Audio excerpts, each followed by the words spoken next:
Les touristes britanniques ont été très nombreux à venir séjourner à Aix-les-Bains au cours du XIXe siècle et début XXe siècle. Des noms de rues, des noms d'hôtels, des statues en témoignent encore aujourd'hui. De même qu'une grande majorité d'activités sportives qui leur doit leur création. En 2020, une exposition et une revue de la Société d'art et d'histoire ont fait revivre ce riche héritage. La pandémie a malheureusement empêché bon nombre de visiteurs de venir la voir. Cette vidéo permet de la découvrir, de la redécouvrir et de la garder en mémoire.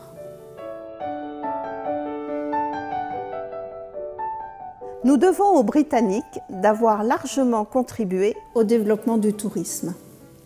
En effet, le touriste est l'héritier direct de la tradition du Grand Tour d'Europe, voyage initiatique que tout jeune homme de la haute société européenne se devait de faire à sa sortie de l'université et avant de prendre sa place dans la société. Ce mouvement de découverte de pays étrangers se développe pendant toute cette période. L'essor des transports, l'enrichissement d'une certaine population grâce à la révolution industrielle, la naissance des guides touristiques, tout contribue à l'essor de cette itinérance, de cette pérégrination d'une certaine élite, celle qui détient l'argent et le pouvoir. La ville d'eau, la villégiature sont nées. Il est difficile de produire une statistique fiable de la présence britannique à Aix-les-Bains. La seule source d'information est la liste des étrangers que la ville fournit dès le début du XIXe siècle. Avant 1860, les Suisses, les Piémontais sont majoritaires. Après 1860, la fréquentation britannique augmente régulièrement, connaît un pic à 54% des étrangers en 1875 et redescend progressivement jusqu'à 30% à la veille de la Seconde Guerre mondiale. Les Aixois se mobilisent pour leur réserver un accueil de qualité. Des cours d'anglais sont proposés à de nombreuses professions. Un pasteur vient de Chambéry, puis une église anglicane ouvre ses portes en 1870. Les noms anglais fleurissent alors le long des rues, des places et des enseignes.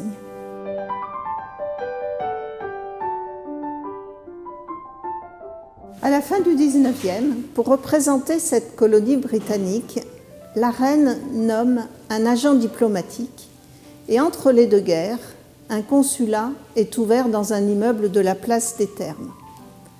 Entre 1924 et 1939, Philip Longton Bramley, ancien pilote de la Royal Air Force, occupe avec panache le rôle de vice-consul.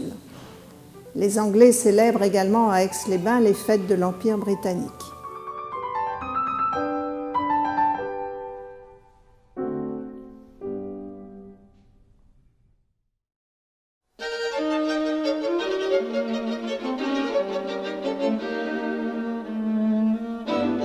Au début du XIXe siècle, le voyage depuis les ports d'arrivée des bateaux anglais jusqu'à Aix-les-Bains nécessitait plusieurs jours de voyage, en diligence ou en voiture de poste.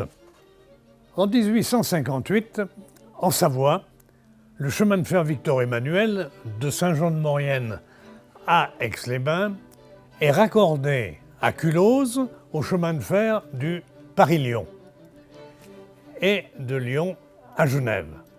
De la sorte, le voyage se fait dans un temps très court, en une nuit Et un jour, on est à Aix-les-Bains.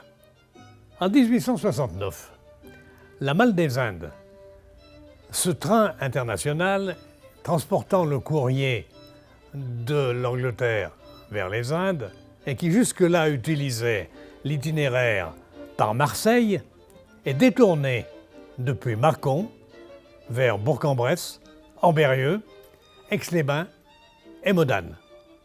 De là, il continuera vers Turin et Brindisi. Alors que jusqu'à présent, on avait adjoint des sleep-in, donc des wagons-lits, à la Malle des Indes pour le transport plus confortable des voyageurs, on va, à partir de 1890, créer un nouveau train réservé aux voyageurs, le Peninsular Express, qui desservira Aix-les-Bains dans des conditions de confort bien améliorées, tandis que la Malle des Indes continuera à ne transporter que des colis. Ce train, au-delà de Modane, continuera en Italie jusqu'à Brindisi par la voie du Mont-Cenis. Toutefois, et par la suite, on créera d'autres trains rapides, très confortables, tels que le Savoie Express ou un peu plus tard, le Rome Express, qui conduiront les voyageurs anglais à Aix-les-Bains dans des conditions de confort extrêmement appréciées à l'époque.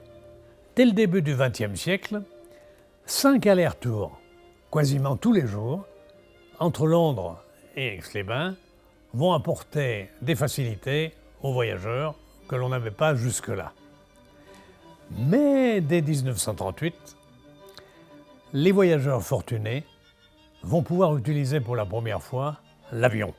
Un avion privé qui se posera sur la piste en herbe de l'aérodrome d'Aix-les-Bains-Chambéry, alors que, après la dernière guerre, des vols réguliers pourront conduire les voyageurs jusque dans notre station thermale.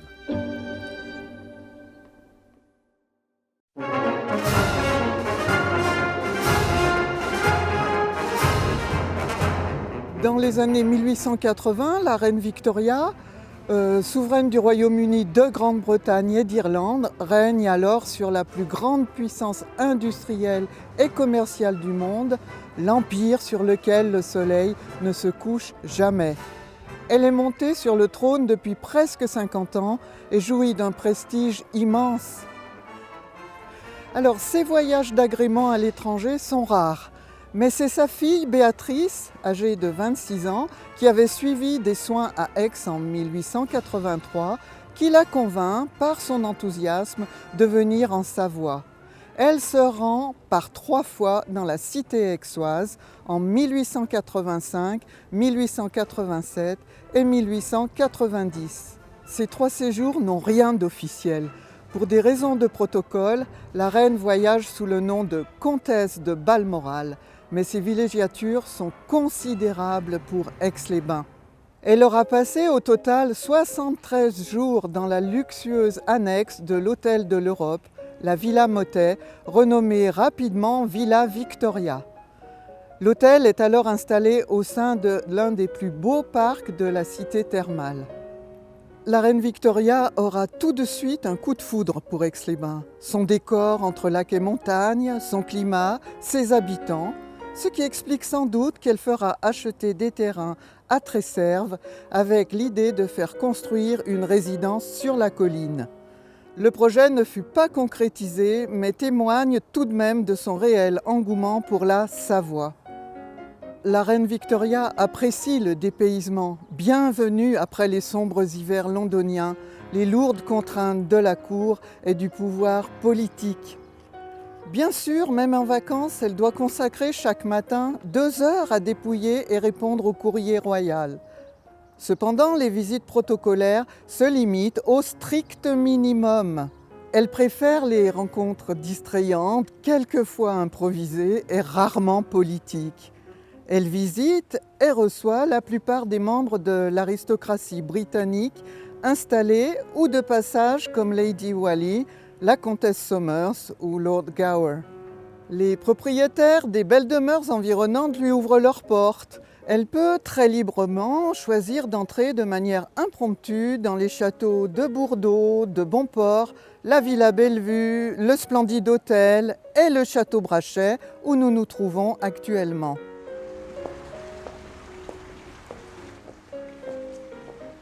Mais elle parcourt également les villages et hameaux alentours, échange en français sans aucun accent avec les habitants, se montre généreuse avec les enfants qui lui tendent des bouquets. Nul doute qu'elle apprécie beaucoup la discrétion des habitants, leur gentillesse et aussi le professionnalisme des organisateurs locaux, maires, hôteliers, policiers, médecins, qui reçoivent des témoignages de reconnaissance. Elle va consacrer beaucoup de temps à peindre les montagnes, le lac et la flore qu'elle découvre. Parmi ses lieux de prédilection, la baie de Grésines, Bourdeau ou la route du col du Chat. Certaines de ses œuvres sont conservées dans les collections royales. Elle ne passe pas inaperçue, escortée de ses serviteurs écossais ou indiens en costume traditionnel, entourée de ses dames de compagnie et de sa proche famille, de son médecin et de son secrétaire particulier. Aix-les-Bains a des atouts indiscutables pour organiser de tels séjours. L'équipement des hôtels est du dernier cri et le niveau de confort est devenu optimal. Par ailleurs, la ville est bien desservie par le train et les 2 luxueux wagons spéciaux de la reine Victoria peuvent arriver jusqu'à la nouvelle gare d'Aix. Faire suivre depuis la Grande-Bretagne une suite de 60 personnes, le mobilier privé et des chevaux est devenu plus aisé. Les allées et venues des membres de la famille royale en sont également facilitées. La reine ne reste pas cloîtrée dans le parc de l'Hôtel de l'Europe. Elle se rend à l'office de l'église anglicane, assiste à des fêtes depuis son balcon, fait de grandes excursions à Chambéry, à Annecy, à Hautecombe et au monastère de la Grande Chartreuse en grand équipage pour des visites aussi inédites que spectaculaires. Beaucoup de choses ont été dites ou écrites sur les séjours de la reine, mais il convient de rétablir quelques vérités. La reine Victoria a visité longuement les thermes, mais elle n'a pas pris les eaux. Néanmoins, elle s'est adjointe, depuis l'été 1883, les services d'une masseuse aixoise, Charlotte Nantais, qui se rend régulièrement à la cour d'Angleterre pour pratiquer son art. Autre exemple, la reine n'est jamais montée à la Chambotte en chaise à porteur. Lorsqu'elle rejoint ce belvédère au-dessus du lac, où elle va déguster les scones de Madame Lansard, d'origine écossaise, c'est avec l'aide de son âne Jacot, cet âne savoyard acquis au Grand Port. Jacot tire souvent la petite voiture que conduit la reine dans les jardins et les environs de la station, et puis plus tard en Angleterre et sur la Côte d'Azur.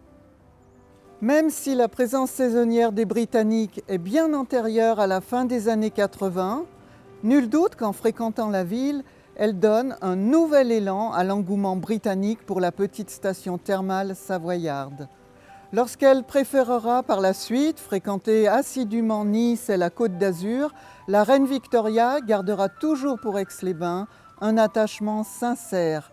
L'érection en 1924 de son buste sur la place du Revard était bien le moins que la ville put faire en souvenir de l'un des épisodes les plus prestigieux de son histoire.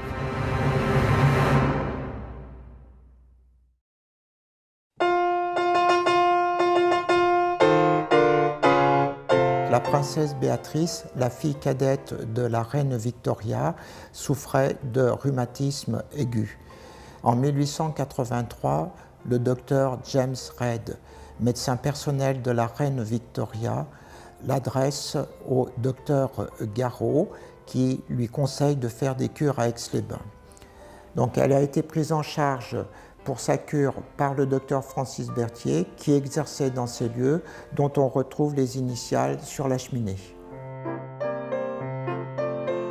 Tout d'abord, il faut rappeler que les cures thermales d'Aix-les-Bains existaient depuis l'Antiquité romaine. En Angleterre, on retrouve dès 1720, dans la bibliothèque de l'Université de Londres, des ouvrages médicaux attestant les échanges entre le corps médical britannique et les médecins aixois. En effet, ces médecins font de fréquents séjours dans les îles britanniques l'hiver pour la promotion de la station thermale, pour échanger des informations avec leurs confrères anglais et confronter leurs idées, leur savoir-faire et leurs pratiques. Alors, ces médecins sont nombreux.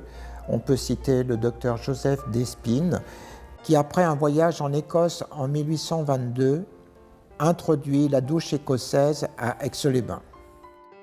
Ensuite, nous pouvons citer les docteurs Blanc et Brachet, parfaitement bilingues, qui allaient régulièrement l'hiver dans les stations thermales anglaises. D'autre part, la revue médicale britannique The Lancet publie un article du docteur Brachet sur la polyarthrite rhumatoïde et son traitement par les eaux d'Aix-les-Bains. Et le docteur Henri Forestier, avec le concours du docteur Alfred Garot, participe activement à l'amélioration des techniques thermales, dont la codification de la douche-massage. Sir Alfred Baring-Garot est l'un des premiers prescripteurs britanniques pour les soins thermaux à Aix-les-Bains. En 1859, la parution de son ouvrage intitulé « La goutte, sa nature, son traitement et le rhumatisme goutteux » fait autorité et relance l'activité de la station thermale.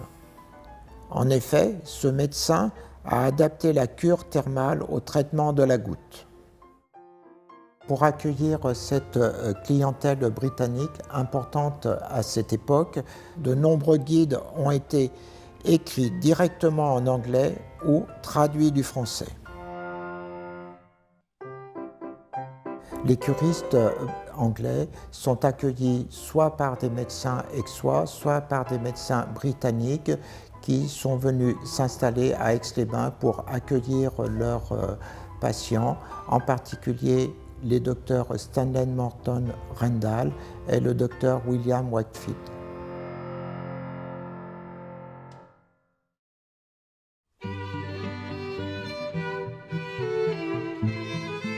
En dehors de la cure thermale ou de certains rendez-vous mondains, le touriste britannique en villégiature apprécie particulièrement les excursions autour de la station et du lac du Bourget.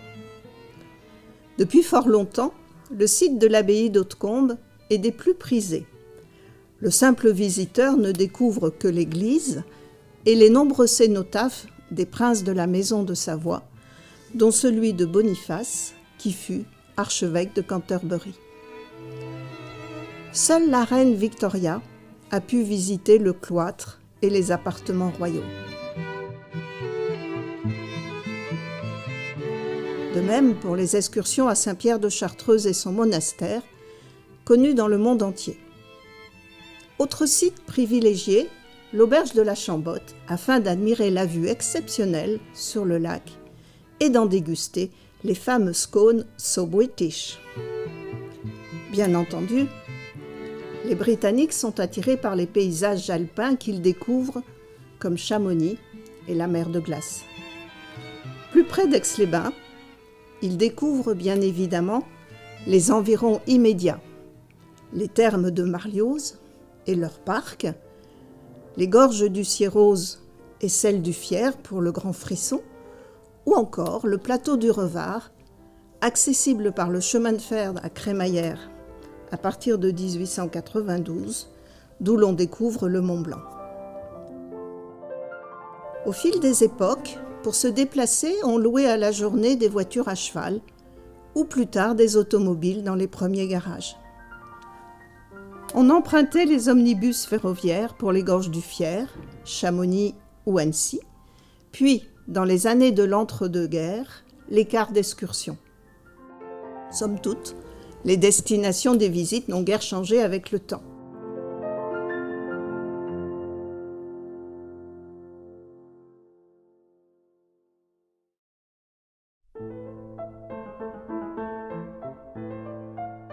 Sir Samuel et Lady Wallis sont des membres influents de la colonie britannique qui vivent une bonne partie de l'année en France, entre Nice l'hiver et Tresserve l'été, dans la Maison du Diable, rebaptisée Maison Bellevue, dont ils ont fait leur résidence. En 1868, les époux Wally achètent du terrain à l'ouest de la rue de Genève en vue d'y construire une église anglicane. Paul Bonnat, un entrepreneur aixois, va réaliser les travaux. Achevée fin 1869, ce n'est qu'une petite chapelle en pierre calcaire, offrant alors une capacité d'accueil de 120 personnes. Un comité a été constitué et une souscription est ouverte. En 1882, Sir Samuel Wally la cède à la Colonial and Continental Church Society, gestionnaire du patrimoine anglican en dehors du Royaume-Uni. 2 ans plus tard, Lady Wally va financer elle-même un agrandissement constitué des 2 bas-côtés et du porche, doublant ainsi la capacité d'accueil. Un magnifique vitrail orne la façade est, en souvenir de feu Sir Samuel Wally. Il représente la guérison du paralytique à la piscine de Bethesda, citée dans l'Évangile selon saint Jean, un sujet qui convient parfaitement pour notre station thermale. En 1886, Lady Wally fait ajouter une chaire en marbre. Certes bien modeste, Saint-Swithin fut l'église de la reine Victoria qui s'y rendit 9 fois. Le retable offert par la reine est l'un des objets remarquables de l'église. Comme elle, nombreux sont les fidèles qui se montrent généreux, offrant vases, plats de quête et autres objets de culte. Un aigle lutrin qui fait référence à l'évangéliste Jean orne l'église depuis 1896 au moins. Le buffet d'orgue est installé en 1903. 5 mois après la première villégiature de la reine Victoria, en 1885, l'église est officiellement consacrée à Saint Swithin, ecclésiastique anglo-saxon, élu évêque de Winchester en 852 et encore fêté en Angleterre aujourd'hui, équivalent de notre saint Médard. Et pour la petite histoire, Sir Samuel Wally était né lui-même le jour de la Saint Swithin, qui était son 2e prénom. Jusqu'en 1939, l'église est régulièrement fréquentée par la communauté britannique lors d'offices religieux et de célébrations diverses. Quelques événements exceptionnels attirent une foule considérable et de hautes personnalités telles que Georges Ier, roi de Grèce, présent pour la cérémonie en l'honneur du couronnement du roi Édouard VII, fils de la reine Victoria. Après la guerre, l'édifice, peu utilisé, va se détériorer rapidement. Son avenir est alors incertain. C'est le sauvetage de l'orgue, installé en 1896, qui va permettre le sauvetage de l'église Saint-Swithin, en particulier grâce à l'action déterminante de Marguerite Boyer et de l'organiste Marcel Bertinotti.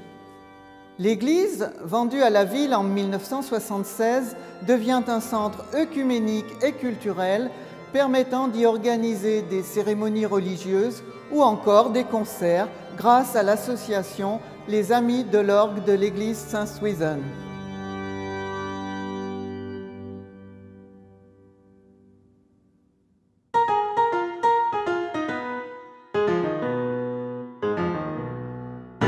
Le sport fait partie intégrante de l'éducation des classes supérieures britanniques dans leur célèbre collège.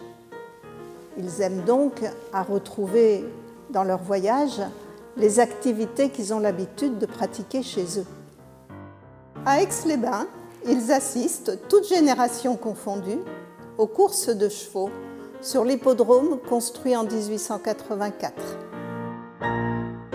Un premier golf est construit expressément pour eux sur la colline de Corsuet par les docteurs Brachet et Blanc.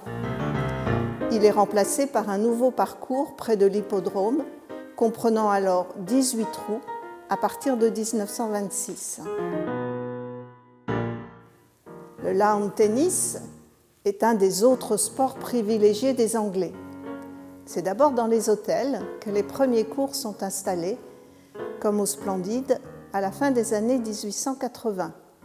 puis ensuite le Bernascon ou le Mirabeau. La ville propose des cours dans le parc thermal en 1897, avant la fondation du tennis club en 1913. Enfin, tout bon Britannique passe du temps à s'exercer au tir au pigeon, sport importé des Indes. Le casino Grand Cercle établit un stand de tir au pigeon sur l'hippodrome vers 1880, avant de le déménager sur les hauteurs de la ville en 1909. Autre sport très britannique, le croquet. Des hôtels l'adoptent rapidement, comme le Bernascon qui installe un parcours. La mode des sports anglais a beaucoup influencé la jeunesse aixoise qui fonde en 1901 le Football Club d'Aix-les-Bains Rugby, dont est issu le docteur Forestier, membre de l'équipe de France en 1912. Ensuite, le Rowing Club est créé alors que la voile et l'aviron deviennent à la mode au début du XXe siècle. N'oublions pas non plus les matchs de polo sur l'hippodrome. Même si le développement des sports dans la cité thermale au début du XXe siècle n'est pas dû uniquement à la présence des Britanniques, mais également à l'impulsion de certains hôteliers et médecins, on doit reconnaître que les anglo-saxons ont fortement influencé le choix de certaines activités. Plus généralement, qu'ils aient été simples touristes ou curistes, que ce soit les membres de la famille royale, les premiers ministres ou encore des personnages importants tels que banquiers, industriels, médecins, les sujets de Sa Majesté ont marqué fortement le développement d'Aix-les-Bains. Ils s'installent parfois à demeure dans la cité thermale et deviennent mécènes ou bienfaiteurs de la ville qui en garde encore aujourd'hui de nombreuses traces.